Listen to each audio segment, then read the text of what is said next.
মৰমৰ ছাত্ৰ ছাত্ৰীসকল, আমি আজি আলোচনা কৰিবলৈ আগবাঢ়িছোঁ তোমালোকৰ পাঠ্যপুথিৰ পৃথিৱীৰ ভূগোল শীৰ্ষক পাঠটিৰ এটি আলোচ্য বিষয় মহাদেশসমূহ। মহাদেশসমূহ আলোচ্য বিষয়টিৰ আলোচনাৰ পূৰ্বে আমি পৃথিৱীৰ চমু পৰিচয় সম্পৰ্কে কিছু কথা আলোচনা কৰি লওঁ আহাচোন। ছাত্ৰ ছাত্ৰীসকল, তোমালোকে নিশ্চয় জানা যে এই বিশাল বিশ্ব ব্ৰহ্মাণ্ডৰ পৃথিৱীয়ে হৈছে একমাত্ৰ গ্ৰহ য'ত মানুহৰ বসতি আছে। এই পৃথিৱীখনৰ মুঠ মাটিকালি হৈছে প্ৰায় 510 নিযুত বৰ্গ কিলোমিটাৰ।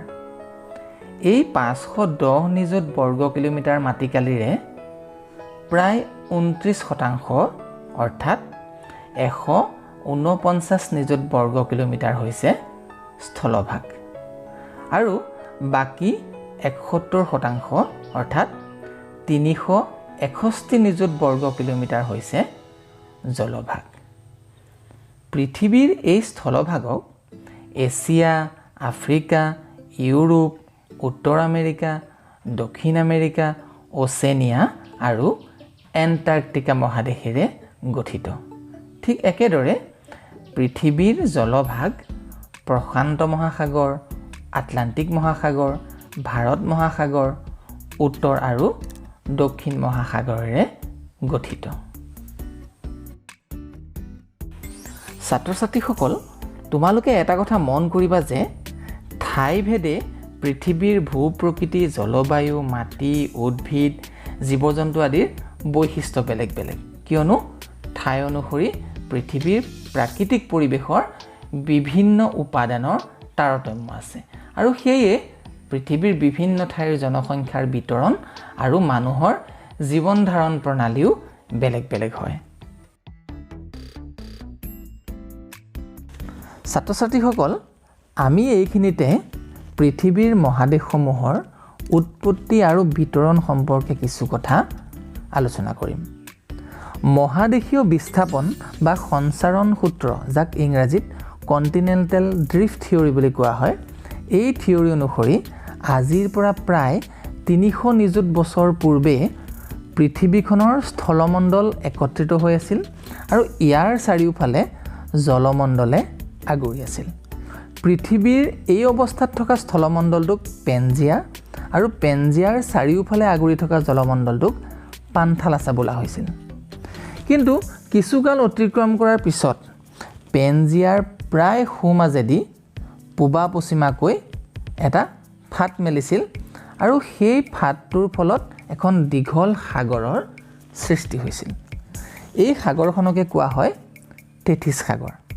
এই তেথিছ সাগৰৰ সৃষ্টিয়ে পেনজিয়াটোক উত্তৰা দক্ষিণাকৈ দুটা ভাগত ভাগ কৰি পেলাইছিল। ইয়াৰে উত্তৰ অংশটোক কোৱা হৈছিল আংগাৰালেণ্ড বা লৰেছিয়া আৰু দক্ষিণ অংশটোক কোৱা হৈছিল গণ্ডৱানালেণ্ড। কিন্তু আজিৰ পৰা 250 বছৰ পূৰ্বে ভূত্বকৰ ফাটন ক্ৰিয়া আৰু মহাদেশীয় সঞ্চাৰণৰ ফলত লৰেছিয়া আৰু গণ্ডৱালেণ্ড পুনৰ বিভাজিত হৈ পৰিছিল আৰু বিভাজিত হোৱা লৰেছিয়া আৰু গণ্ডৱালেণ্ডে বিষুৱ আৰু পশ্চিম দিশলৈ গতি কৰি বৰ্তমান অৱস্থাত থকা মহাদেশসমূহৰ সৃষ্টি কৰিছিল। মহাদেশীয় সঞ্চাৰণ সূত্ৰ অনুসৰি লৰেছিয়া বিভাজিত হৈ উত্তৰ আমেৰিকা, গ্ৰীণলেণ্ড আৰু ভাৰত উপমহাদেশৰ উত্তৰে থকা ইউৰোপ আৰু এছিয়া মহাদেশৰ সৃষ্টি কৰিছিল। ঠিক একেদৰে গণ্ডৱালেণ্ড বিভাজিত হৈ দক্ষিণ আমেৰিকা, আফ্ৰিকা, মাডাগাস্কাৰ, ভাৰতবৰ্ষ, আৰৱ অঞ্চল, মালয়েছিয়া আৰু অন্যান্য দ্বীপসমূহ, অষ্ট্ৰেলিয়া আৰু এণ্টাৰ্কটিকাৰ সৃষ্টি হৈছিল। ছাত্ৰ ছাত্ৰীসকল, আমি এতিয়া আলোচনা কৰিবলৈ লোৱা মহাদেশ কেইখনৰ নাম কেইটা জানি লওঁ আহাচোন। পৃথিৱীৰ মুঠ মহাদেশৰ সংখ্যা 7খন আৰু এই মহাদেশ কেইখন হৈছে এছিয়া মহাদেশ, ইউৰোপ মহাদেশ, আফ্ৰিকা মহাদেশ, উত্তৰ আমেৰিকা মহাদেশ, দক্ষিণ আমেৰিকা মহাদেশ, অচেনিয়া মহাদেশ আৰু এণ্টাৰ্কটিকা মহাদেশ। এছিয়া মহাদেশ। এছিয়া মহাদেশ হৈছে পৃথিৱীৰ সৰ্ববৃহৎ মহাদেশ। ই পৃথিৱীৰ স্থলভাগৰ প্ৰায় 30% আগুৰি আছে। এছিয়া মহাদেশ উত্তৰ গোলাৰ্ধত অৱস্থিত। এছিয়া মহাদেশৰ অৱস্থানৰ কথা যদি আমি চাওঁ তেতিয়াহ'লে আমি দেখিম যে এছিয়া মহাদেশে উত্তৰে 78 ডিগ্ৰী উত্তৰ অক্ষাংশৰ পৰা দক্ষিণে 1 ডিগ্ৰী উত্তৰ অক্ষাংশলৈ আৰু পশ্চিমে 25 ডিগ্ৰী পূব দ্ৰাঘিমাংশৰ পৰা পূবে 170 ডিগ্ৰী পশ্চিম দ্ৰাঘিমাংশলৈ বিস্তৃত। ছাত্ৰ ছাত্ৰীসকল, এইখিনিতে তোমালোকক মই এছিয়া মহাদেশৰ মেপখন দেখুৱাব বিচাৰিছোঁ আৰু তোমালোকে চাব পাৰা। যদিহে আমি এছিয়া মহাদেশৰ চাৰিসীমালৈ লক্ষ্য কৰোঁ তেতিয়াহ'লে দেখিম যে এছিয়া মহাদেশখনক উত্তৰে উত্তৰ মহাসাগৰ, দক্ষিণে ভাৰত মহাসাগৰ, পূবে বেৰিং প্ৰণালী আৰু প্ৰশান্ত মহাসাগৰ আৰু পশ্চিমে লোহিত সাগৰ, ছুৱেজ খাল, ভূমধ্য সাগৰ, ককেছাছ পৰ্বত, কাস্পিয়ান সাগৰ, ইউৰাল নদী আৰু ইউৰাল পৰ্বতমালাই আগুৰি আছে। ছাত্ৰ ছাত্ৰীসকল, তোমালোকে বাৰু জানানে যে এছিয়া মহাদেশৰ জনসংখ্যা হৈছে 430 কোটি আৰু ই বিশ্বৰ মুঠ জনসংখ্যাৰ 3/5। এছিয়া মহাদেশত 51খন দেশ আছে।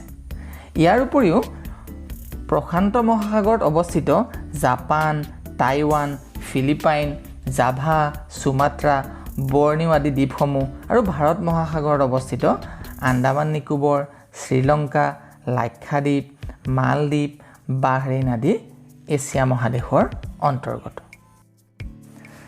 ছাত্ৰ ছাত্ৰীসকল, তোমালোকে মন কৰিবা যে এছিয়া মহাদেশখন সুউচ্চ পৰ্বতশ্ৰেণী, মালভূমি, নদী উপত্যকা, নিম্নভূমি, উপকূলীয় সমভূমি, মহাসাগৰীয় দ্বীপ, মৰুভূমি আদিৰে আৱৰা। মহাদেশখনৰ মধ্য অংশ পৰ্বত আৰু মালভূমিৰে ভৰা। ছাত্ৰ ছাত্ৰীসকল, তোমালোকে নিশ্চয় জানা যে পৃথিৱীৰ সৰ্বোচ্চ পৰ্বতমালা হিমালয়, কাৰাকোৰাম, কুনলুন পৰ্বতমালা, আলটাইন পৰ্বতমালা, টিয়েনচান পৰ্বতমালা, আলটাই পৰ্বত, আৰাৱলী পৰ্বত আদি এই এছিয়া মহাদেশতে আছে। এছিয়া মহাদেশতে হিমালয় পৰ্বতশ্ৰেণীৰ অন্তৰ্গত পৃথিৱীৰ উচ্চতম শৃংগ এভাৰেষ্ট আছে। তাৰ উপৰিও কাৰাকোৰাম পৰ্বতমালাত অৱস্থিত পৃথিৱীৰ দ্বিতীয় বৃহত্তম শৃংগ গডউইন অষ্টিনো এই এছিয়া মহাদেশতে আছে।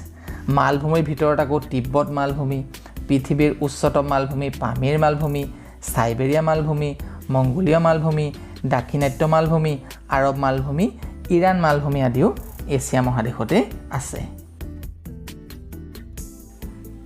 এছিয়া মহাদেশৰ নদ নদীসমূহৰ কথা ক'বলৈ গ'লে মহাদেশখনৰ প্ৰায় দক্ষিণ মধ্য অংশত থকা সিন্ধু, গংগা আৰু ব্ৰহ্মপুত্ৰ, উত্তৰ অংশত থকা ইয়েনিচি, উবি আৰু লেনা, পূব অংশত থকা আমুৰ, হুৱাংহু, চিকিয়াং আৰু দক্ষিণ পূবত থকা নৰ্মদা, তাপ্তি, মহানদী, গোদাবৰী, কৃষ্ণা, কাবেৰী, বৰাক, মেনাম, ইৰাৱতী, মেকং আদি প্ৰধান। ইয়াৰ উপৰিও এছিয়া মহাদেশত সৰু বৰ বিভিন্ন হ্ৰদ আছে। সেইবোৰৰ ভিতৰত বলখাছ, বৈকাল, চিল্কা, চম্বৰ, ডাল, পুলিকট, কল্লেৰু, লোকটাক আদি উল্লেখযোগ্য। ইয়াৰ উপৰিও এছিয়া মহাদেশতে গোবি, থৰ, আৰব আদি কেইবাখনো মৰুভূমিও আছে। ছাত্ৰ ছাত্ৰীসকল, এইবাৰ আমি ইউৰোপ মহাদেশৰ বিষয়ে আলোচনা কৰিবলৈ আগবাঢ়িছোঁ।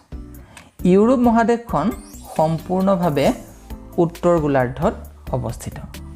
এই মহাদেশ এছিয়াৰ উত্তৰ পশ্চিম সীমাত অৱস্থিত। এই মহাদেশখনৰ অৱস্থিতিৰ কথা চাবলৈ গ'লে আমি পাওঁ যে ই দক্ষিণে 36 ডিগ্ৰী উত্তৰ অক্ষাংশৰ পৰা উত্তৰে 71 ডিগ্ৰী উত্তৰ অক্ষাংশলৈ আৰু পশ্চিমে 10 ডিগ্ৰী পশ্চিম দ্ৰাঘিমাংশৰ পৰা পূবে 65 ডিগ্ৰী পূব দ্ৰাঘিমাংশলৈ বিস্তৃত। ইয়াৰ মাটিকালি 10.9 নিযুত বৰ্গ কিলোমিটাৰ, অৰ্থাৎ ইউৰোপ মহাদেশে পৃথিৱীৰ 7.3% অঞ্চল আগুৰি আছে। চাবলৈ গ'লে ইউৰোপ মহাদেশ কেৱল ভাৰতৰ মাটিকালিৰ 3 গুণহে। ছাত্ৰ ছাত্ৰীসকল, এইখিনিতে আমি ইউৰোপ মহাদেশৰ মেপখন চাই ল'ব বিচাৰিছোঁ।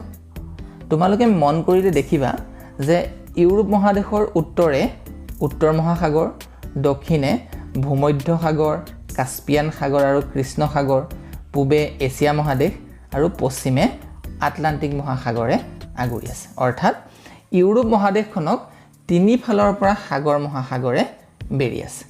প্ৰাকৃতিকভাৱে ইউৰাইল পৰ্বতমালা আৰু ইউৰাইল নদীয়ে ইউৰোপ মহাদেশক এছিয়া মহাদেশৰ পৰা পৃথক কৰিছে। 2014 বৰ্ষৰ আনুমানিক তথ্য অনুসৰি ইউৰোপ মহাদেশৰ জনসংখ্যা হৈছে 14 কোটি, অৰ্থাৎ পৃথিৱীৰ মুঠ জনসংখ্যাৰ 10.4%। ইউৰোপ মহাদেশতে মুঠতে 44খন দেশ আছে। ইয়াৰ উপৰি আটলান্টিক মহাসাগৰত অৱস্থিত ব্ৰিটিছ দ্বীপপুঞ্জ, আয়াৰলেণ্ড, আইচলেণ্ড আৰু চেটলেণ্ড, ভূমধ্য সাগৰত থকা ক্ৰিট, চিচিলি, মাল্টা, চৰ্ডিনিয়া, কৰ্চিগা আৰু বেলিয়াৰিক দ্বীপপুঞ্জ, উত্তৰ মহাসাগৰত থকা গটলেণ্ড, এলাণ্ড, নভায়া জেমলা, চেডলবাৰ্ড আৰু গ্ৰীণলেণ্ড ইউৰোপ মহাদেশৰ অন্তৰ্গত। ইউৰোপ মহাদেশৰো ভূ-প্ৰাকৃতিক গঠন অতি জটিল আৰু বৈচিত্ৰ্যময়। ইয়াৰ উত্তৰ অংশটো পশ্চিমৰ ফ্ৰান্স উপকূলৰ পৰা পূবৰ ইউৰাইল পৰ্বতশ্ৰেণী পৰ্যন্ত প্ৰায় সমতল, কিন্তু দক্ষিণ অংশটো অৰ্থাৎ স্পেইনৰ পৰা কৃষ্ণ সাগৰলৈকে পৰ্বত পাহাৰ মালভূমিৰে যথেষ্ট ওখোৰা মোখোৰা। ইউৰোপৰ পৰ্বতশ্ৰেণীৰ ভিতৰত বিশেষকৈ আল্পছ, পাইৰেনিজ, কাৰ্পেথিয়ান আৰু ককেছাছ বিশেষভাৱে উল্লেখযোগ্য। ককেছাছ পৰ্বতশ্ৰেণীৰ অন্তৰ্গত মাউণ্ট এলব্ৰাছ শৃংগ হৈছে ইউৰোপ মহাদেশৰ আটাইতকৈ উচ্চতম স্থান। ইউৰোপৰ নদ নদীসমূহৰ কথা ক'বলৈ গ'লে স্পেইনৰ এলব্ৰু, ফ্ৰান্সৰ ৰুণ আৰু চেইন, জাৰ্মানীৰ ৰাইন আৰু এলবে, পোলেণ্ডৰ উডাৰ আৰু ভিষ্টুলা, অষ্ট্ৰিয়া, হাংগেৰী আৰু ৰোমানিয়াৰ ডানিউব, বেলাৰুছ আৰু ইউক্ৰেইনৰ নিপাৰ, ইটালীৰ পো, গ্ৰেট ব্ৰিটেইনৰ থেমছ, ৰাছিয়াৰ ডন, ভলগা আৰু ইউৰাল আদি বিশেষভাৱে উল্লেখযোগ্য। হ্ৰদৰ কথা ক'বলৈ গ'লে ওনেগা, লেডোগা, চুডস্কয়ে, ভেনাৰ্ন আদি বিশেষভাৱে উল্লেখযোগ্য।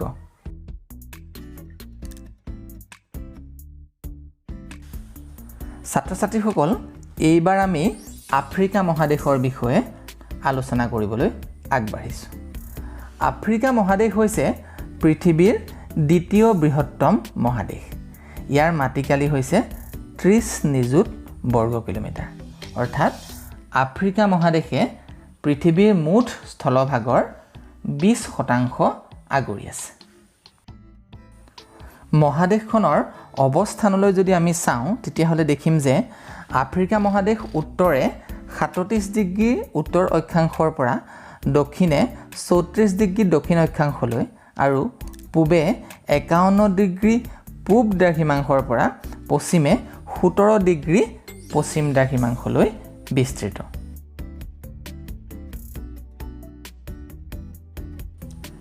ছাত্ৰ ছাত্ৰীসকল, এইখিনিতে আমি আফ্ৰিকা মহাদেশৰ মেপখন চাই ল'ব বিচাৰিছোঁ।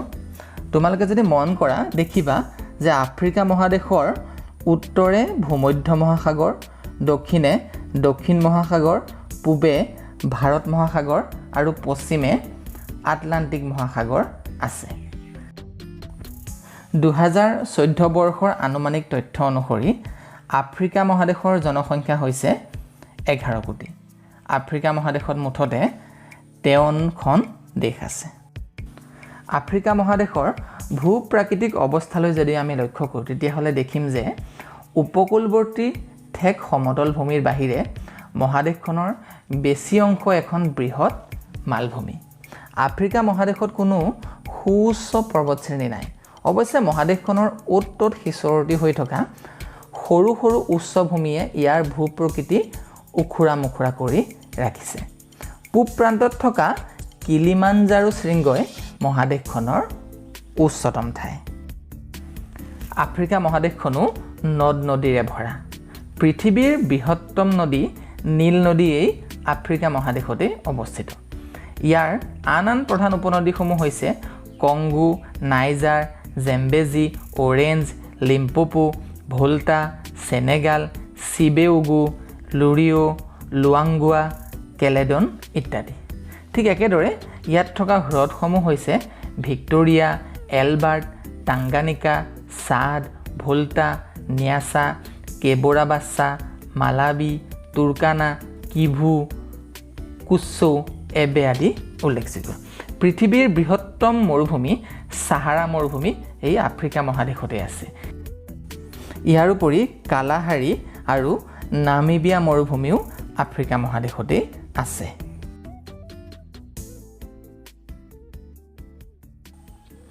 ছাত্ৰ ছাত্ৰীসকল, এতিয়া আমি উত্তৰ আমেৰিকা মহাদেশৰ বিষয়ে আলোচনা কৰিবলৈ ওলাইছোঁ। উত্তৰ আমেৰিকা মহাদেশ হৈছে পৃথিৱীৰ তৃতীয় বৃহত্তম মহাদেশ।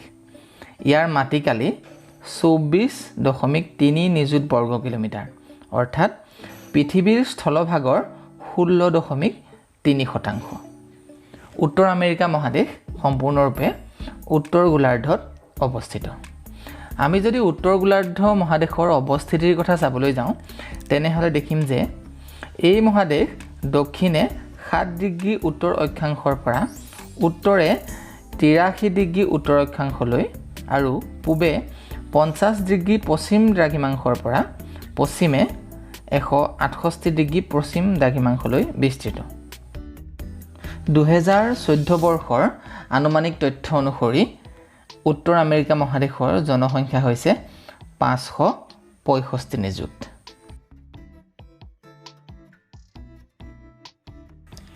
ছাত্ৰ ছাত্ৰীসকল, এইখিনিতে আমি উত্তৰ আমেৰিকা মহাদেশৰ মেপখনত চকু ফুৰাব বিচাৰিছোঁ।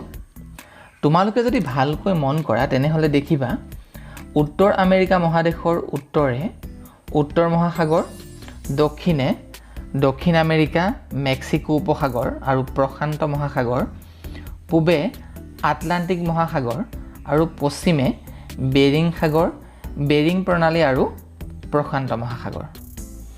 কানাডা, আমেৰিকা যুক্তৰাষ্ট্ৰ আৰু মেক্সিকোকে ধৰি মধ্য আমেৰিকাৰ গুৱাটেমালা, কোষ্টাৰিকা, পানামা আৰু কেৰিবিয়ান দ্বীপপুঞ্জৰ Cuba, Jamaica, Bahama, Dominican Republic আদি মুঠতে 23খন দেশ উত্তৰ আমেৰিকা মহাদেশৰ অন্তৰ্গত।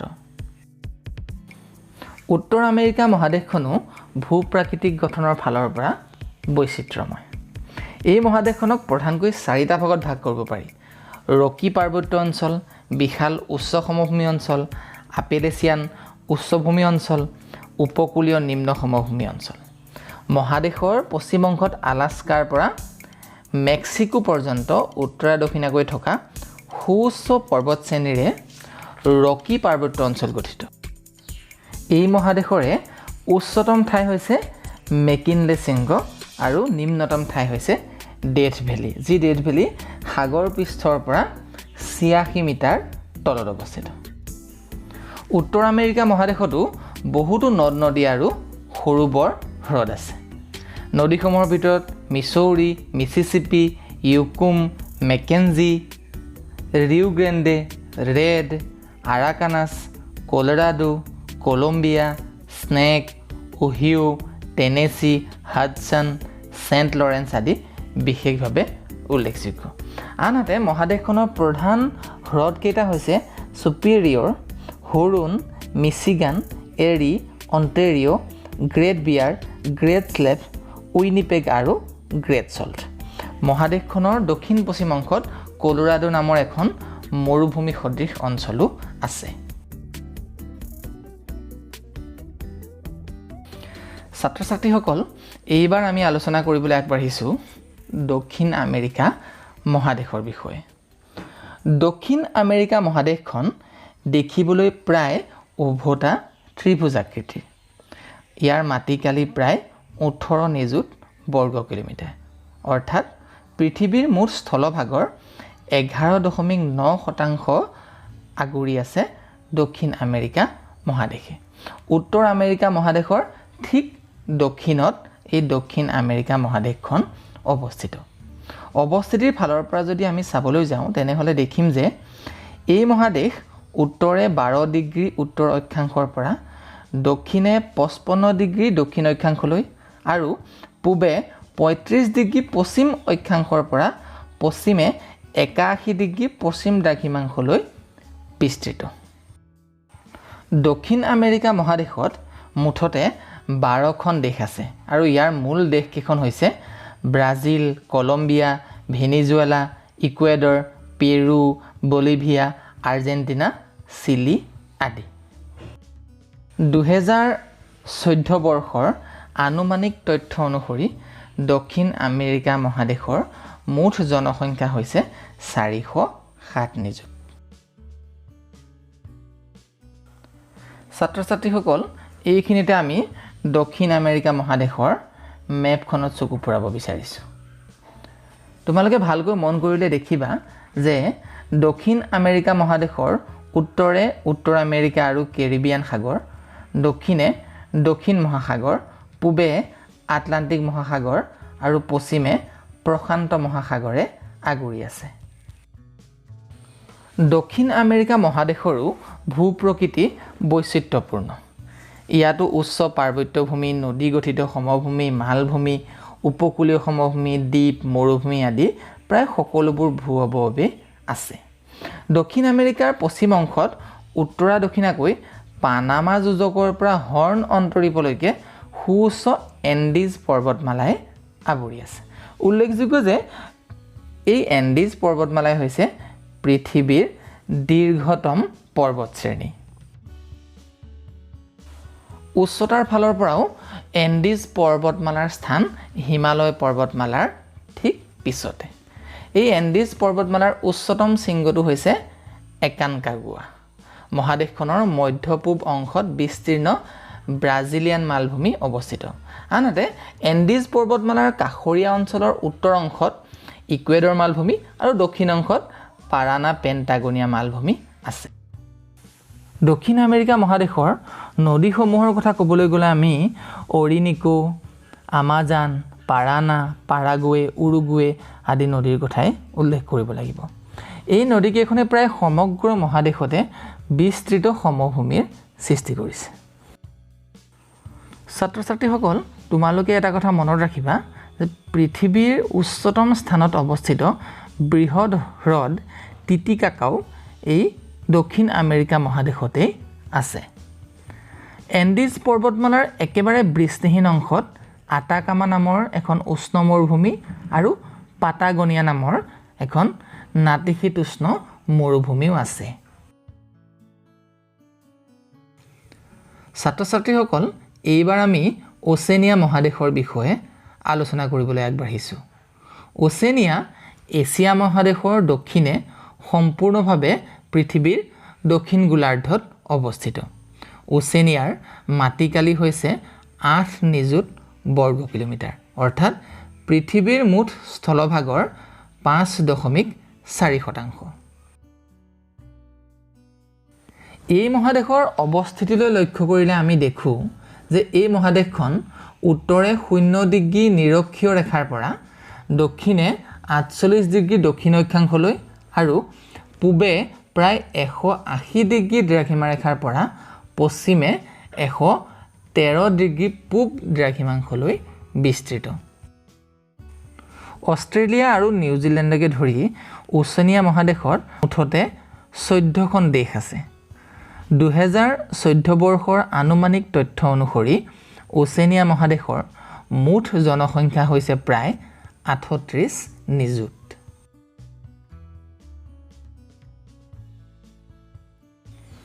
ছাত্ৰ-ছাত্ৰীসকল, এইবাৰ তোমালোকে ওচেনিয়া মহাদেশৰ মেপখনলৈ লক্ষ্য কৰাচোন। ভালদৰে মন কৰিলে দেখিবা যে এই মহাদেশৰ উত্তৰে দক্ষিণ পূব এছিয়াৰ জাভা, সুমাত্ৰা, চেলেবিজ দ্বীপসমূহ আৰু প্ৰশান্ত মহাসাগৰ, দক্ষিণে দক্ষিণ মহাসাগৰ, পূবে প্ৰশান্ত মহাসাগৰ আৰু পশ্চিমে ভাৰত মহাসাগৰ। অৰ্থাৎ ওচেনিয়া মহাদেশৰ প্ৰধান ভূখণ্ড অষ্ট্ৰেলিয়া আৰু অন্যান্য দ্বীপসমূহৰ চাৰিওফালে প্ৰশান্ত ভাৰত আৰু দক্ষিণ মহাসাগৰে আগুৰি আছে। ছাত্ৰ-ছাত্ৰীসকল, তোমালোকে এটা কথা মনত ৰাখিবা যে এই ওচেনিয়া মহাদেশৰ মূল ভূখণ্ড বুলি ক'বলৈ হ'লে অষ্ট্ৰেলিয়াৰ কথাই ক'ব লাগিব। এই মহাদেশৰ অষ্ট্ৰেলিয়া আৰু নিউজিলেণ্ডৰ বাদে বাকীবোৰ হৈছে ক্ষুদ্ৰ ক্ষুদ্ৰ দ্বীপৰাষ্ট্ৰ। মহাদেশখনৰ মূল ভূখণ্ড অষ্ট্ৰেলিয়া এটা প্ৰাচীন মালভূমি ইয়াৰ চাৰিওফালে ঠেক উপকূলীয় সমভূমি আছে অষ্ট্ৰেলিয়াৰ পূব অংশটো গ্ৰেট ডিভাইডিং ৰেঞ্জ আৰু স্নোবি মাউণ্টেনে সৃষ্টি কৰা উচ্চভূমি অঞ্চল এই অঞ্চলটো অষ্ট্ৰেলিয়ান আল্পছ বুলি জনাজাত মুৰে আৰু ডাৰ্লিং নদীয়ে অষ্ট্ৰেলিয়াৰ দক্ষিণ পূব অংশত এখন বৃহৎ সমতল ভূমিৰ সৃষ্টি কৰিছে এই দুখন প্ৰধান নদীৰ উপৰিও বেলিয়াণ্ডো ফিটজৰয় ফ্লিণ্ডাৰ্ছ ভিক্টোৰিয়া সুৱান আদি অষ্ট্ৰেলিয়াৰ প্ৰধান উপনৈ একেদৰে অষ্ট্ৰেলিয়াৰ হ্ৰদসমূহৰ কথা ক'বলৈ গ'লে আয়াৰ বাৰ্লি কাৰ্নেজি মেকে কেৰি আদিৰ নাম ল'ব লাগিব অষ্ট্ৰেলিয়াৰ পশ্চিম অংশত বৃহৎ মৰুভূমি কিছুমানে আৱৰি আছে অষ্ট্ৰেলিয়াৰ এই মৰুভূমিসমূহৰ ভিতৰত Great Victoria Great Sandy Tanami Simpson Gibson Little Sandy Tirari Pedirka আদি উল্লেখনীয়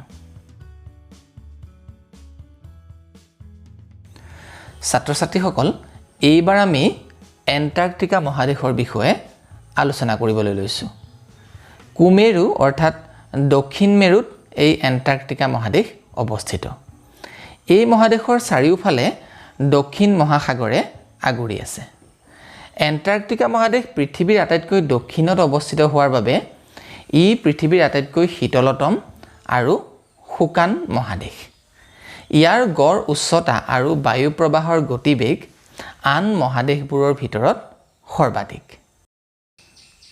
এণ্টাৰ্কটিকা মহাদেশৰ মুঠ মাটিকালিৰ পৰিমাণ হৈছে 14 নিযুত বৰ্গ কিলোমিটাৰ ইয়াৰে 13 নিযুত 7,20,000 কিলোমিটাৰ সম্পূৰ্ণৰূপে বৰফেৰে আবৃত বৰফমুক্ত ঠাইৰ পৰিমাণ হৈছে কেৱল 2,80,000 বৰ্গ কিলোমিটাৰহে জনসংখ্যাৰ ফালৰ পৰা চাবলৈ গ'লে স্থায়ী জনসংখ্যা 0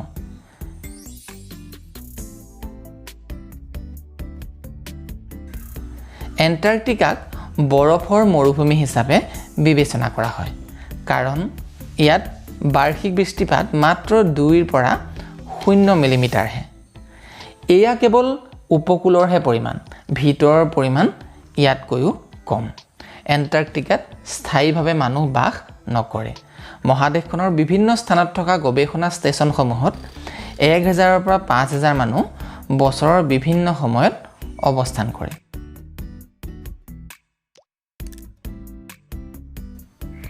ছাত্ৰ ছাত্ৰীসকল আমি ইতিমধ্যে পৃথিৱীৰ মহাদেশসমূহৰ বিষয়ে আলোচনা কৰিলোঁ এই আলোচনাত আমি মহাদেশসমূহৰ অৱস্থিতি ইয়াৰ জনসংখ্যা তথা ইয়াৰ ভূ-প্ৰাকৃতিক অৱস্থাৰ বিষয়ে আলোচনা কৰিলোঁ পৰৱৰ্তী ভিডিঅ'সমূহত আমি মহাদেশসমূহৰ অন্তৰ্গত বিশ্বৰ বিভিন্ন দেশসমূহ তথা পৃথিৱীৰ মহাসাগৰসমূহৰ বিষয়ে আলোচনা কৰিম আজিলৈ আমাৰ আলোচনা ইমানতে সামৰিছোঁ সকলোকে ধন্যবাদ